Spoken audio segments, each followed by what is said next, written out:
Hello viewers, welcome back to my channel. मैं हूँ doctor Papia Bigonia. Health, medicine और nutrition के ऊपर बेस्ड इस इंफॉर्मेटिव वीडियो चैनल में आप सबका फिर से बहुत बहुत स्वागत है। इस वीडियो में हम जानने की कोशिश करेंगे कि 25 से 35 साल, 40 साल के कम के उम्र के लोगों को हार्ट अटैक इतना ज़्यादा क्यों हो रहा है। न्यूज़पेपर, खबरों के माध्यम से, इवन अपने आसपास के लोगों के जरिए हम सब ने ये महसूस किया है कि कुछ दिनों से यंग लोगों में हार्ट अटैक की संख्या बहुत बढ़ गई है। बहुत सारे लोगों की यंग एज में हार्ट अटैक के वजह से डेथ भी हो गई है। फेमस कॉमेडियन राजू श्रीवास्तव को जिम में एक्सरसाइज करते करते हार्ट अटैक आया। साउथ के फिल्म स्टार पुनीत राजकुमार को भी इस तरह से जिम में एक्सरसाइज करते हुए हार्ट अटैक आया। बालिका वधू का फेमस एक्टर सिद्धार्थ शुक्ला बहुत यंग और फिट था, भी हार्ट अटैक से डेथ हो गई। यंग एज के लोग जॉगिंग करते हुए, खेलते हुए, गरबा में डांस करते हुए सडनली कोलैप्स हो जाते हैं और उनकी डेथ हो जाती है। As per the American health association, heart attack की रिस्क फैक्टर अबव 45 बढ़ जाता है। पहले हम ज़्यादातर 50 के बाद के लोगों को हार्ट अटैक से डेथ होने के बारे में जानते थे। 40 के उम्र के नीचे के लोगों को भी हार्ट अटैक आ रहा है। इवन 20s में, 30s में भी हार्ट अटैक आ रहा है। कुछ कुछ बच्चों को कोचिंग में बैठ के पढ़ते हुए, खेलते हुए 15-16 साल के बच्चों को भी हार्ट अटैक आ रहा है। हार्ट और ब्लड सर्कुलेटरी सिस्टम से रिलेटेड जो भी डिसीजेज होते हैं उनको हम बोलते हैं CVD, कार्डियोवास्कुलर डिसऑर्डर। दुनिया में हर साल करीब करीब 1 करोड़ 80 लाख लोगों की death cardiovascular system related disease से होता है, जो कि कुल मौतों का नियरली 1/3 है। जितने भी लोगों की डेथ हर साल दुनिया में होती है उसमें से 1/3 लोगों की मौत कार्डियोवास्कुलर डिसीज रिलेटेड कॉम्प्लिकेशन से होती है। जो death cardiovascular disease related problem से होती है उनमें से करीब करीब 85% मौत ओनली हार्ट फेलियर की वजह से होता है। हार्ट फेलियर एक ऐसा कंडीशन है जब हार्ट खुद प्रॉपरली पंप नहीं कर पाता है।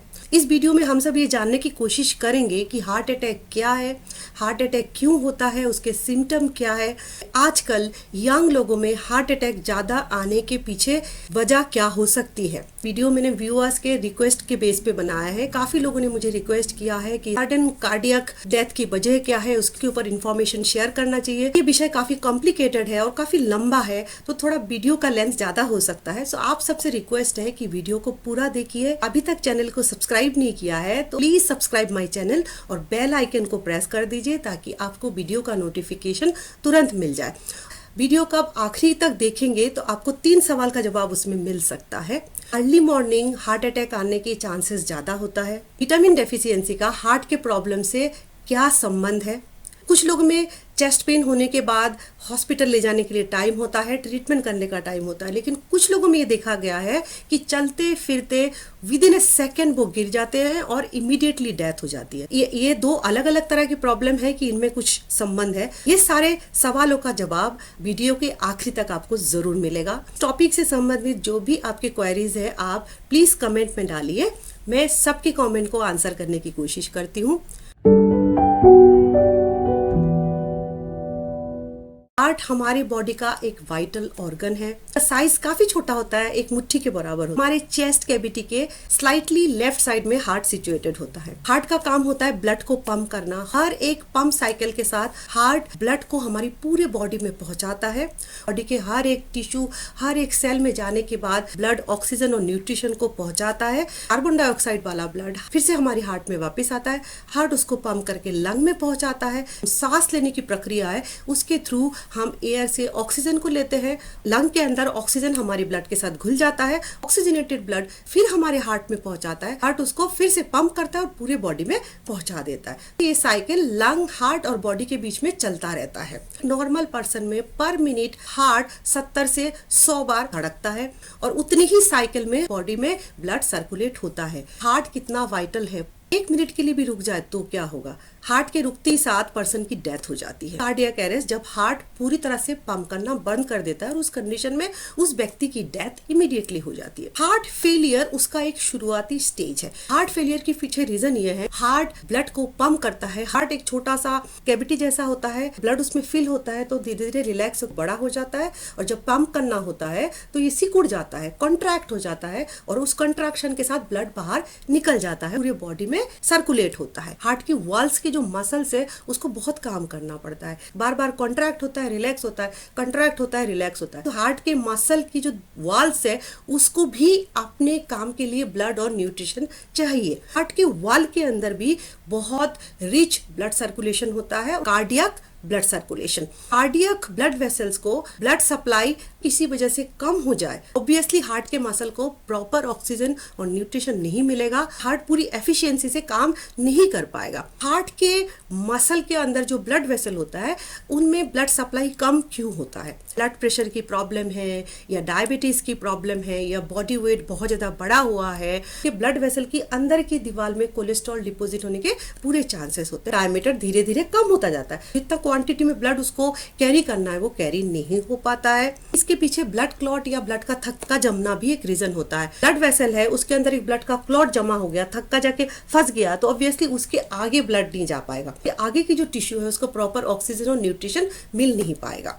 हार्ट के मसल के अंदर के ब्लड वेसल में ब्लड सर्कुलेशन को रोक देता है या कम कर देता है, हार्ट की पंपिंग एफिशिएंसी कम हो जाता है, 40 से 50% तक पंपिंग एबिलिटी कम हो सकता है। और जिनकी ब्लॉकेज बहुत ज्यादा है, मल्टीपल ब्लॉकेज के केसेस में हार्ट की पंपिंग एफिशिएंसी 80, 90 इवन 100% तक कम हो सकता है। जब ये कंडीशन धीरे धीरे किसी व्यक्ति के हार्ट के अंदर डेवलप होता है, इनिशियली उसको पता नहीं चलता। जब भी वो व्यक्ति कोई एक्सर्शन वाला काम करता है, जोर जोर से चलना, एक्सरसाइज करना, सीढ़ियां चढ़ना, हाई इंटेंसिटी के इमोशनल कंडीशन फेस करते हैं, अब उनके हार्ट को ज्यादा फोर्सफुली पंप करने की जरूरत पड़ती है, क्योंकि बॉडी की ऑक्सीजन नीड उस वक्त बढ़ जाती है। हार्ट वो कर नहीं पाता, कंप्रोमाइज्ड कैपेसिटी है ब्लड को पंप करने की, वो सामने आ जाता है। हार्ट फेलियर की सिम्टम्स आने लगते हैं। हार्ट फेलियर सडन नहीं होता, रीजन से वो धीरे धीरे डेवलप होता जाता है, लेकिन पर्सन को वो सिम्टम्स तभी आता है जब हार्ट एक स्ट्रेसफुल कंडीशन का सामना करता है और उसको ज्यादा पंप करने की जरूरत पड़ती है। हार्ट फेलियर की सिम्टम्स क्या क्या होते हैं?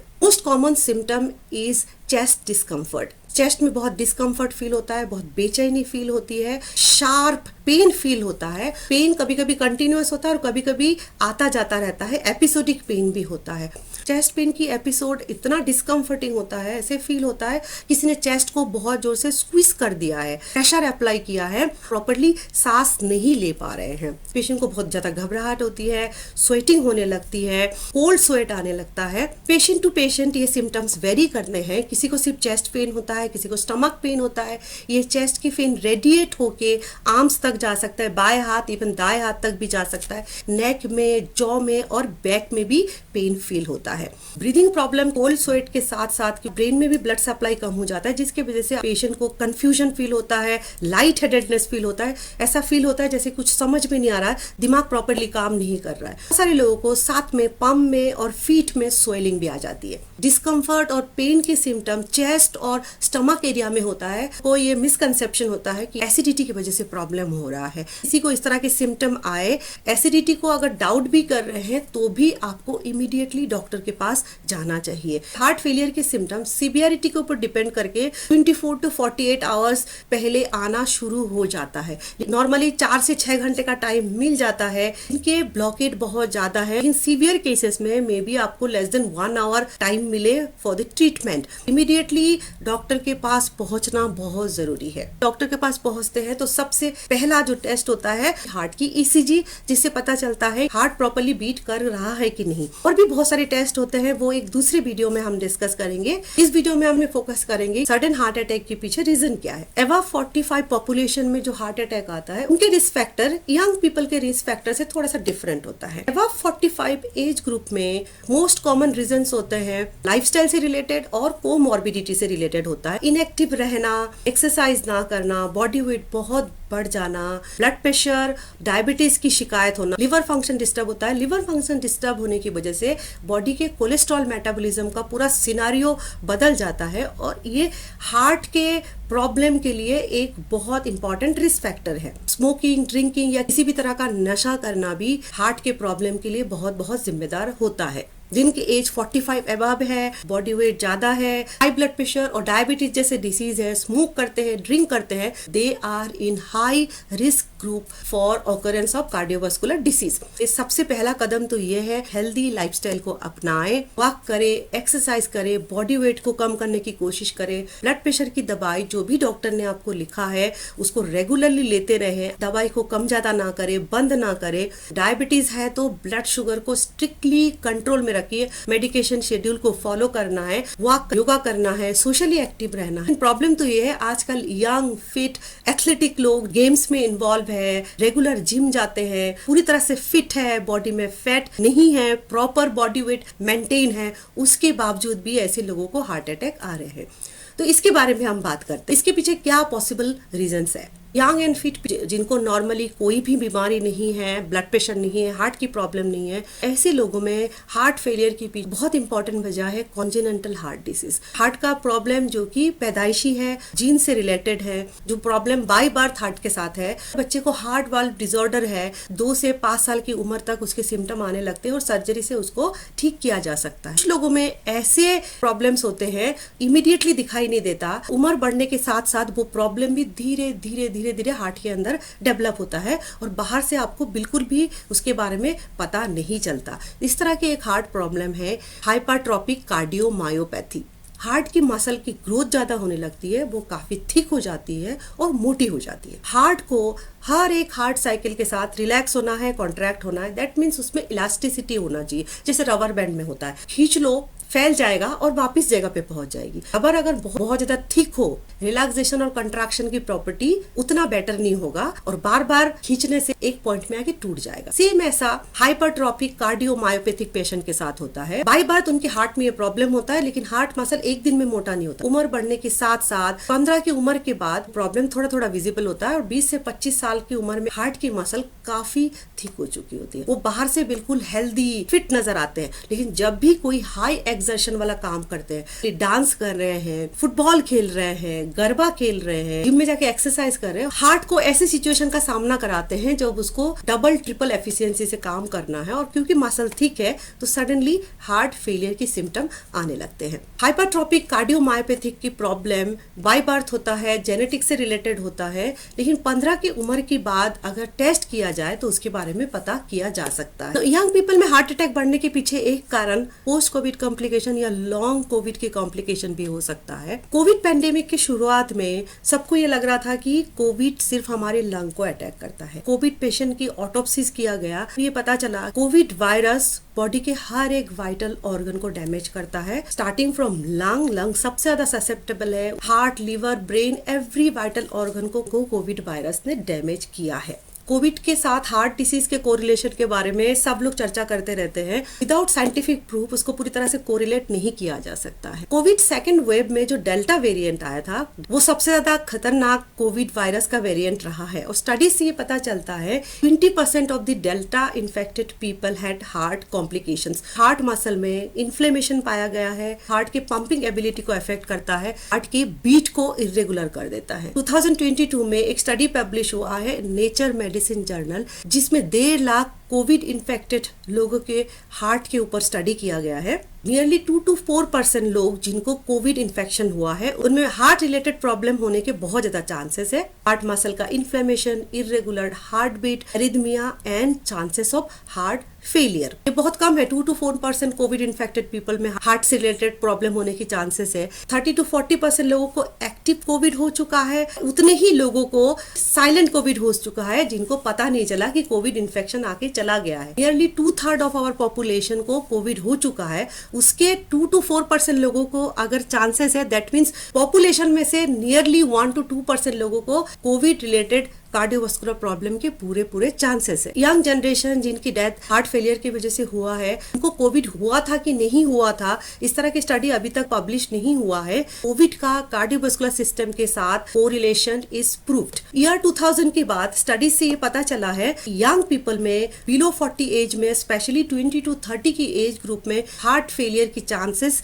नियरली 2% के रेट में इंक्रीज हो गया है। इंक्रीज के पीछे फैमिली हिस्ट्री भी बहुत इंपॉर्टेंट रीजन है। मेटाबॉलिक डिसीज के साथ फैमिली हिस्ट्री का डायरेक्ट कोरिलेशन है। मेटाबॉलिक प्रॉब्लम मींस जो हमारी बॉडी की मेटाबॉलिज्म के साथ एसोसिएटेड है, जैसे इंसुलिन रेजिस्टेंस डायबिटीज के लिए रिस्पॉन्सिबल है, कोलेस्ट्रॉल एलडीएल और ट्राइग्लिसराइड के लेवल का बढ़ना, गुड कोलेस्ट्रॉल एचडीएल होता है उसके लेवल का कम हो जाना, ब्लड प्रेशर से रिलेटेड प्रॉब्लम होना, मेटाबॉलिक डिसऑर्डर्स। इंडियन पॉपुलेशन में मेटाबॉलिक एक्स सिंड्रोम होने के चांसेस बहुत ज्यादा है। हेरिडिटी ऐसी है कि हमारे पहले की जनरेशन को भी मेटाबॉलिक डिसऑर्डर होने के चांसेस ज्यादा थे, और आगे की जनरेशन को, जो अभी यंग जनरेशन है, उनमें भी मेटाबॉलिक डिसऑर्डर होने की चांसेस जेनेटिकली ऑलरेडी बॉडी में कैरी होके आ चुका है। जेनेटिकल एब्नॉर्मलिटीज हमारी बॉडी में बहुत हद तक साइलेंट रहता है जब तक जीन को ऐसा कोई ट्रिगर फैक्टर ना मिले जिसकी वजह से वो सिम्टम्स उभर के बाहर आ जाए। जेनेटिक प्रॉब्लम हम कैरी करते हैं और एक ट्रिगर फैक्टर के साथ वो सामने आ जाता है, एक्टिव हो जाता है। हमारे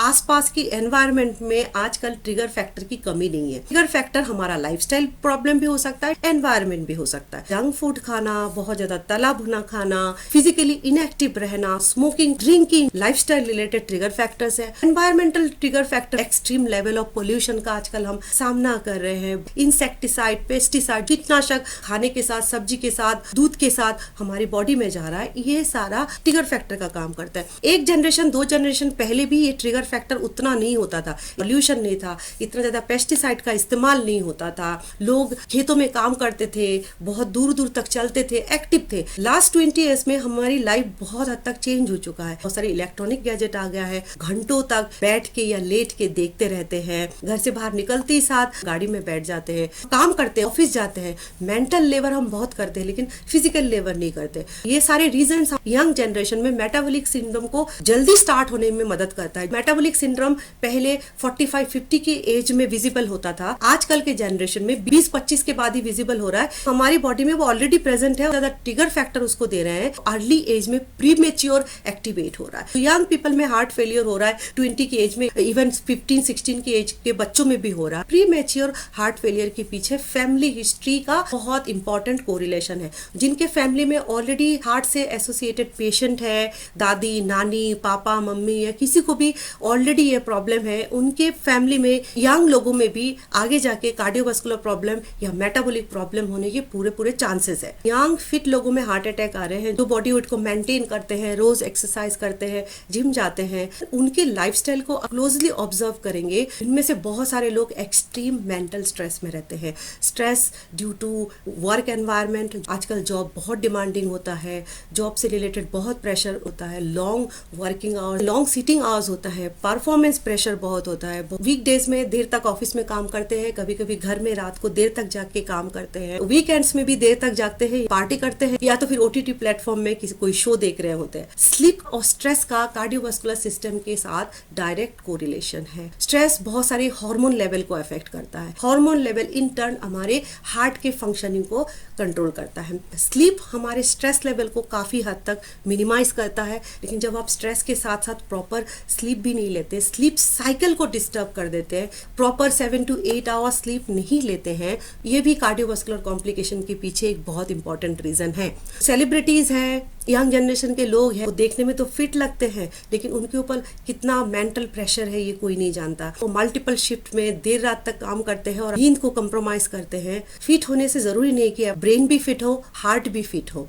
ओवरऑल बॉडी का फिटनेस सिर्फ बॉडी के लुक और बॉडी वेट से ही डिसाइड नहीं होता। मेंटल हेल्थ भी बहुत इंपॉर्टेंट फैक्टर है and heart is directly associated with our mental health, क्योंकि हार्ट को हम खुद कंट्रोल नहीं कर सकते। हार्ट स्पॉन्टेनियसली काम करते हैं, out of our conscious control. Autonomic nervous system control करता है। बॉडी का हार्मोन रिलीज प्रॉपर रिदम में नहीं होगा, न्यूरोलॉजिक सिस्टम प्रॉपरली काम नहीं करेगा, तो हार्ट की हेल्थ कंप्रोमाइज होगा। बहुत सारी केसेस मीडिया में आए हैं कि ट्रेडमिल पे चलते हुए या जिम में एक्सरसाइज करते हुए सडनली नॉशियाटिक फील हुआ, सारा सा वॉमिटिंग हुआ, स्वेटिंग आया और व्यक्ति की डेथ हो गई। एक और इम्पॉर्टेंट रीजन है वो indiscriminate use of body building supplements. Young generation के लोग जो जिम जाते हैं, रेगुलर एक्सरसाइज करते हैं, नियरली 60 to 70% लोग बॉडी बिल्डिंग सप्लीमेंट्स को यूज करते हैं। प्रोटीन सप्लीमेंट होता है और स्टीरॉयड सप्लीमेंट होता है। प्रोटीन सप्लीमेंट तो ज्यादातर नेचुरल होता है। स्टीरॉयड सप्लीमेंट में जो सबसे ज्यादा यूज होता है एनाबॉलिक स्टीरॉयड, मसल ग्रोथ को बढ़ा देता है, बॉडी में में मस्कुलर लुक लाने के लिए लोग उसको यूज करते हैं।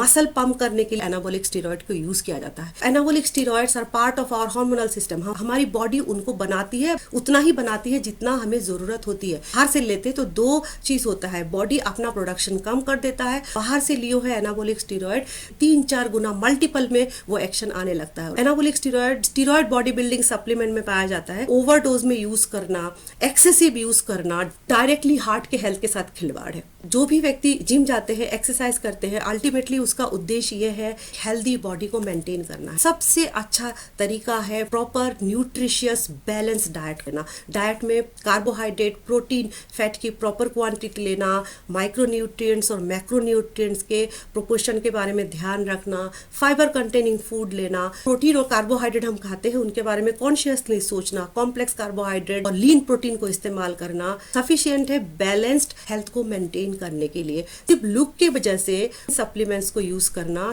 बिल्कुल भी सेफ नहीं है। हार्ट फेलियर के रिस्क को हम कम कैसे कर सकते हैं या इसके प्रिवेंशन के लिए क्या क्या कर सकते हैं। हार्ट फेलियर की रीजन के ऊपर ध्यान देंगे। प्रिवेंटिव मेजर क्या लेना है, आपको डायरेक्टली उसी से कोरिलेट करना है। हाई रिस्क ग्रुप में है, बॉडी वेट बढ़ा हुआ है, बीपी है, शुगर है, अनहेल्दी लाइफस्टाइल है, एक्सरसाइज नहीं करते, वॉकिंग वगैरह नहीं करते, ये रिकमेंडेड है लाइफस्टाइल मॉडिफिकेशन, वॉक करना, एक्सरसाइज करना, ब्लड शुगर को कंट्रोल करना, ब्लड प्रेशर को कंट्रोल करना, कोलेस्ट्रॉल लेवल को मेंटेन करके रखना, ईटिंग हैबिट को चेंज करना, हेल्दी बैलेंस डाइट अपनाना, प्रॉपर स्लीप के आवर एंश्योर करिए, 7 to 8 आवर्स की स्लीप लेना है।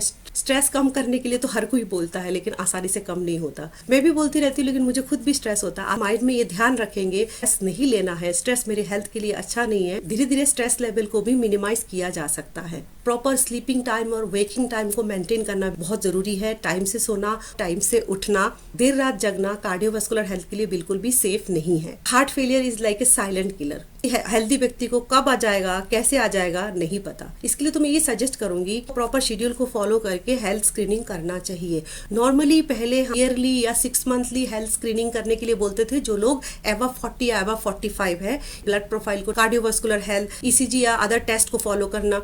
आजकल तो ये रिकमेंडेड है आफ्टर 30 को ईयरली स्क्रीनिंग करना चाहिए। बहुत जरूरी है वो ईयरली स्क्रीनिंग जिनका फैमिली हिस्ट्री है। कॉन्जिनेंटल हार्ट डिसीज या बाई बर्थ हार्ट डिसीज का प्रीमेच्योर हार्ट अटैक से या अर्ली एज हार्ट अटैक से डायरेक्ट कोरिलेशन है और फैमिली हिस्ट्री का तो कोरिलेशन है ही। जिनकी भी फैमिली में कार्डियोवास्कुलर प्रॉब्लम की हिस्ट्री है उनको 20 के बाद ही फुल बॉडी चेकअप करना चाहिए। ब्लड प्रोफाइल, कार्डियोवास्कुलर सिस्टम से रिलेटेड टेस्ट भी करना चाहिए। पहले हम बहुत बोलते थे ना, prevention is better than cure. आगे जाके बीमार ना हो, इलाज ना करना पड़े, उसके लिए रोकथाम ही बेटर है। हार्ट के डिसीज के बारे में तो मैं बोलूंगी प्रिवेंटिव हेल्थ से भी बेटर है predictive health. Predictive health means ऐसी टेस्ट करना जो ये भविष्यवाणी कर सके कि आगे जाके किसी भी व्यक्ति में किस तरह के डिसीज होने के चांसेस है। पहले से कैसे पता कर सकते हैं कि आज से 20 साल बाद हमें हार्ट अटैक होगा कि नहीं होगा, आज से 10 साल बाद हमें कैंसर हो सकता है कि नहीं हो सकता है, मैं एज ए पर्टिकुलर पर्सन मुझे आगे क्या बीमारी हो सकती है और क्या बीमारी होने की चांसेस बहुत ज्यादा है। इसी को बोलते हैं प्रिडिक्टिव हेल्थ। ऐसा टेस्ट करना जो आपकी भविष्य को प्रेडिक्ट कर सके, भविष्यवाणी कर सके, आपकी जेनेटिक हेरिडिटी के ऊपर बेस करके क्या क्या डिसीज होने की चांसेस आपकी बॉडी में है, आपके जीन में प्रिडिक्टिव क्या क्या एब्नॉर्मलिटी हो सकता है। कार्डियोवास्कुलर डिसीज और कैंसर के फील्ड में प्रिडिक्टिव हेल्थ एक बहुत पॉपुलर कंसेप्ट है। ऐसे टेस्ट करना जो आपको फ्यूचर प्रेडिक्शन दे सके। किस तरह के टेस्ट होते हैं, ये कैसे किया जाता है, कहाँ से कर सकते हैं, उसके ऊपर बहुत ही जल्दी मैं एक वीडियो बनाऊंगी जिसमें आपको पता चलेगा प्रिडिक्टिव टेस्ट क्या होता है, कहाँ करवा सकते हैं, टेस्ट कौन कौन से डिसीज के बारे में आपको बता सकता है। 3 ऐसे कॉमन फैक्टर जो हार्ट अटैक से जुड़ा हुआ है, बहुत सारे लोगों में इसके बारे में डाउट होता है, सच है कि झूठ है। फर्स्ट कंसेप्ट है why heart attack happens mostly in early morning. सोते हैं तो दूसरे दिन उठते नहीं है, नींद में ही उनकी डेथ हो चुकी होती है।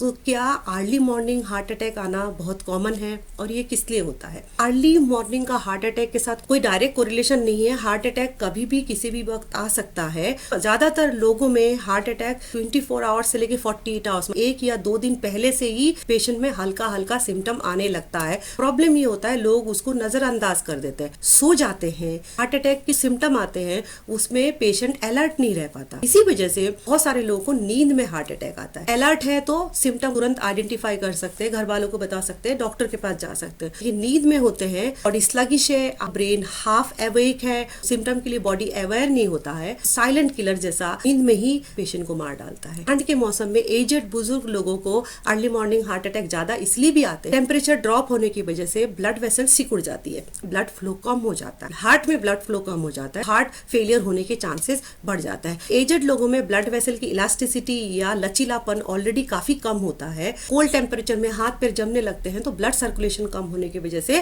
कार्डियोवास्कुलर फेलियर होने के चांसेस बढ़ जाते हैं। और अर्ली मॉर्निंग इसलिए भी होता है क्योंकि सो रहे होते हैं, टेम्परेचर ड्रॉप होता है, बॉडी में कोई हरकत नहीं होती है, सर्कुलेटरी सिस्टम ऑलरेडी बहुत स्लगिश होता है, इसमें हार्ट अटैक लीदल होता है और अर्ली मॉर्निंग डेथ होने के चांसेस बढ़ जाती है। हार्ट अटैक के बाद क्या आपको डॉक्टर के पास जाने का टाइम मिलता है, कितना टाइम मिलता है? ऐसे भी केसेस हुए हैं, लोग खाना खाते खाते सडनली गिर गए, रोड पे चलते चलते सडनली गिर गए और डेथ हो गई। कुछ लोगों में सिम्टम आता है, चेस्ट में पेन होता है, डिस्कम्फर्ट फील होता है। डिफरेंस क्यों होता है? कुछ लोगों में इमीडिएट सडन डेथ होता है, कुछ लोगों में सिम्टम आता है और धीरे धीरे आगे बढ़ता है। तो ये दो तरह का प्रॉब्लम है। हार्ट फेलियर एकदम से सडनली नहीं आता। हार्ट फेलियर हार्ट में ब्लड सर्कुलेशन कम होने की वजह से होता है। कम होना धीरे धीरे आपको सिम्टम देता है। एटलीस्ट 1 डे और 2 डे का टाइम मिलता है, कम से कम 4 से 6 घंटे का टाइम तो मिलता ही है। Heart attack means suddenly totally heart का बंद हो जाना। कोई भी मशीन है वो चल रहा है और बिजली चली गई और इमीडिएटली बंद हो गया और खत्म सब कुछ। सेम होता है cardiac arrest, heart suddenly with in A second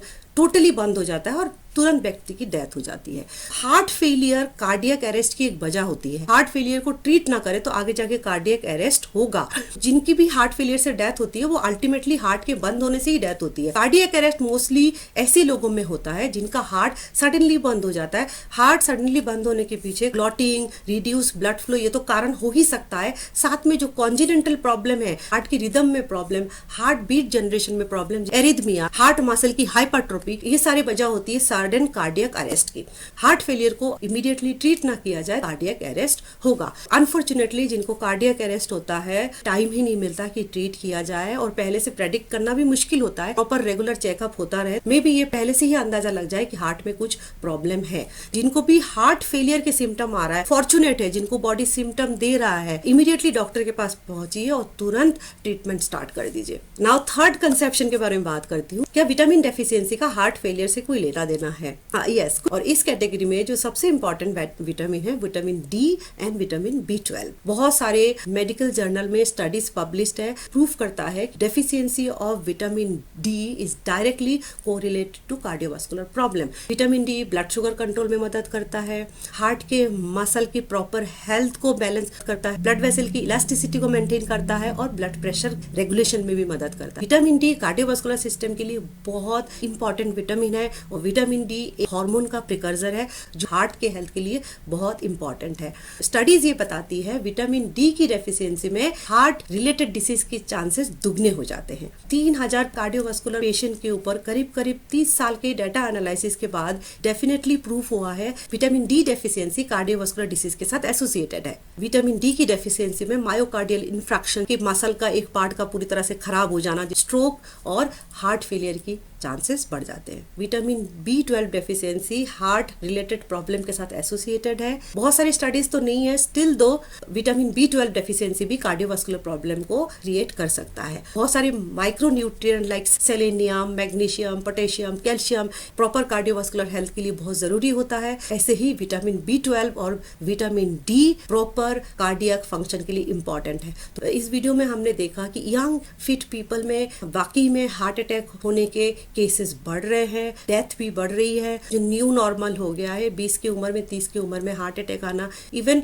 early cases में देखा गया है कि 15 साल की उम्र के बाद ही कार्डियोवास्कुलर रिलेटेड प्रॉब्लम स्टार्ट हो जाता है। इसके पीछे वजह not only lifestyle related problems, not only metabolic syndrome, heredity related problems भी एसोसिएटेड है। Proper lifestyle modification, controlling body weight, controlling blood sugar, controlling blood pressure, nutritious diet, stress management, proper sleep cycle के साथ साथ regular checkup बहुत important है। Video को and करते हुए एक चीज मैं जरूर बताना चाहूंगी, जिनको एक बार हार्ट अटैक होता है उनमें सब्सिक्वेंट हार्ट अटैक होने की बहुत ज्यादा चांसेस है। सब्सिक्वेंट हार्ट अटैक के रिस्क जितना ज्यादा एजेड पीपल में है उतना ही ज्यादा यंग पीपल में है, दोनों में बराबर चांसेस है। एक बार हार्ट अटैक होकर प्रॉपर ट्रीटमेंट के बाद बहुत ज्यादा कॉन्शियस रहने की जरूरत है। सब्सिक्वेंट हार्ट अटैक मोस्टली लीदल होता है। 80 to 90% केसेस में सब्सिक्वेंट हार्ट अटैक में डेथ हो जाती है।